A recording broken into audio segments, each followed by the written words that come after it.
Весна – время романтики и резиновых сапог. Пешеходы и автомобилисты не первый год сталкиваются с проблемой огромных луж на улицах Якутска.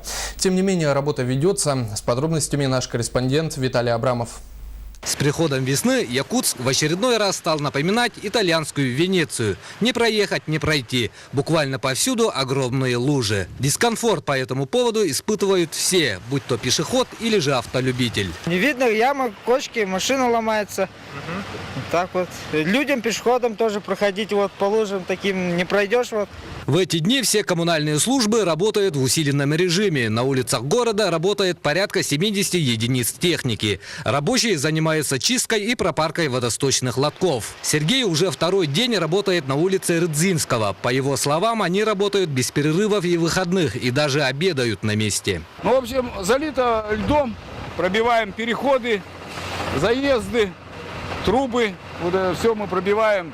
Доходим до школы, там топит школу. Вода, да. И вот и надо сегодня дойти и пробить, и чтобы воду впустить к насосному. А насосно вон ставят насосы.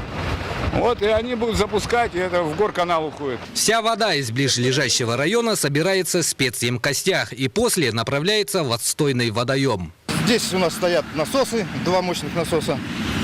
Как только наполняется вода до определенного уровня, включаются автоматически вот эти два насоса, и они уходят.